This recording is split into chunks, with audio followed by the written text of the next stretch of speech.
Dubai এমন এক শহর যা ধনী আর বিত্তবান লোকে পরিপূর্ণ। এখানে বসবাস হয়তো শেখদের বিত্ত বৈভবের মোকাবেলা কেউ করতে পারবে না। এই শহরের চারদিকে গগনচুম্বী ইমারত, জাঁকজমকপূর্ণ হোটেল আর সড়কে বিলাসবহুল সব গাড়ি ছুটে যেতে দেখা যায়। দুবাইয়ের লোক সোনা কেবল পরিধানই করে না, এটি খেয়েও থাকে।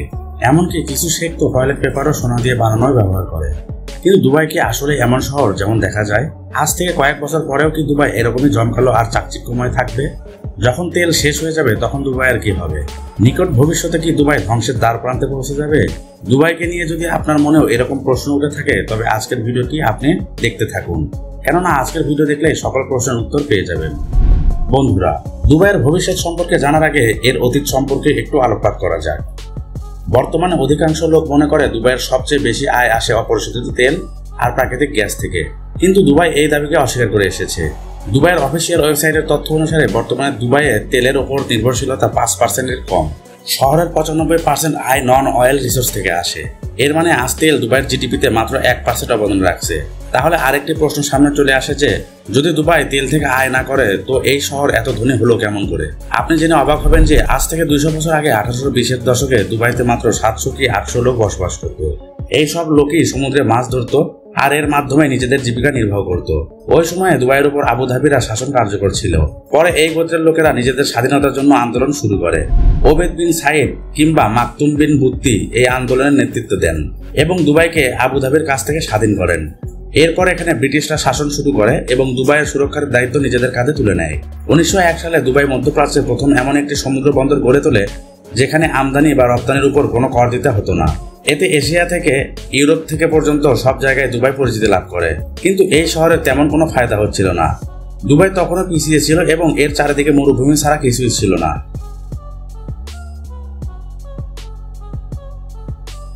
1908 সালে এক ভয়ঙ্কর ঝড় আসে যাতে দুবাইয়ের প্রায় সবকিছু ধ্বংস হয়ে যায়।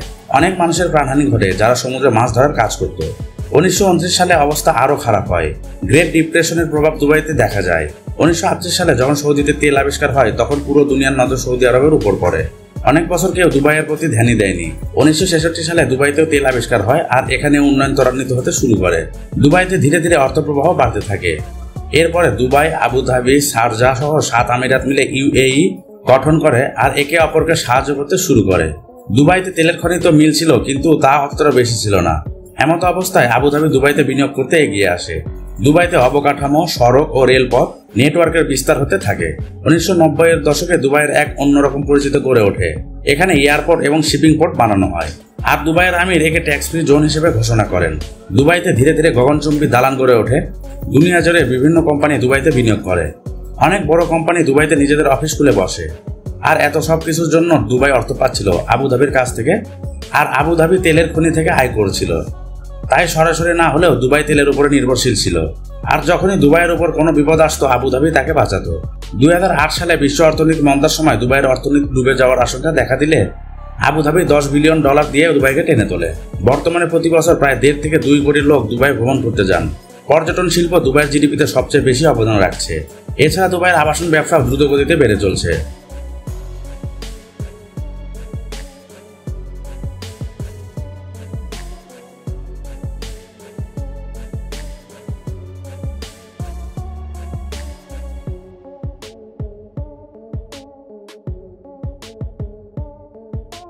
দুবাইয়ের গোল্ড মার্কেট পৃথিবীতে সবচেয়ে বড় গোল্ড মার্কেট হিসেবে মনে করা হয়। কমিউনিকেশন, আইটি, ম্যানুফ্যাকচারিং, হোটেল আর কনস্ট্রাকশনের মতো খাত থেকেও দুবাইয়ের বেশ ভালো রকমের আয় হচ্ছে। কিন্তু দুবাই এখন ভাবছে তার ভবিষ্যৎ নিয়ে। দুবাই শুধু পর্যটন শিল্পের উপর নির্ভরশীল থাকতে চায় না। আর এই কারণেই দুবাইতে অনেক বড় বড় কিছু প্রকল্প বাস্তবায়ন করা হচ্ছে। আর এবার দুবাই প্রতিটি পদক্ষেপ ফেলছে অনেক পরিকল্পনা করে।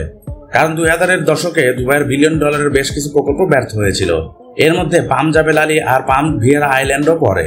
এবার দুবাই একই ভুল আর করতে চায় না। এছাড়া 2021 সালে অনুষ্ঠিত দুবাই এক্সপো চরম ব্যর্থতায় পর্যবসিত হয়েছিল।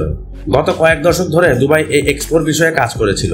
দুবাইয়ের আশা ছিল এই এক্সপোর মাধ্যমে দুনিয়া জুড়ে ছড়িয়ে থাকা কোম্পানিদের বিনিয়োগ আকর্ষণ করতে পারবে। কিন্তু এই এক্সপো কেবল এক ট্যুরিজম স্ট্যান্ডে পরিণত হয় আর প্রত্যাশার চেয়ে 57% কম বিনিয়োগ পায় দুবাই। দুবাইতে একসময় আবাসন ব্যবস্থাও ডুবতে বসেছিল।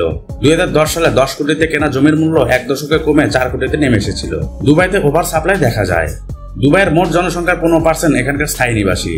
বাকি 85% রোজগারের আশায় কোথাও থেকে কোথাও এখানে এসেছে এবং বসবাস শুরু করেছে। দুবাই মনে করে যে যদি তারা ভালো অবকাঠামো আর উন্নত সামাজিক শহর বানিয়ে দেয় তো লোকেরা নিজে থেকে এখানে এসে বসবাস করবে। কিন্তু দুবাইয়ের ভাবনা মোতাবেক পৃথিবী চলে না। তাদের এমন কারণ তৈরি করতে হবে যাতে লোক এখানে আসতে ব্যাকুল হয়। বাস্তবিক পক্ষে এখনো লোকজন শুধু পর্যটনের কারণে দুবাইয়ের প্রতি আকর্ষিত হচ্ছে। আর এখন তো দুবাই অনেকের কাছে বিরক্তিকর হয়ে উঠেছে। এ কারণে দুবাই পর্যটন খাতকে আরো আকর্ষণীয় করার জন্য নতুন নতুন প্রকল্প নিয়ে কাজ করছে।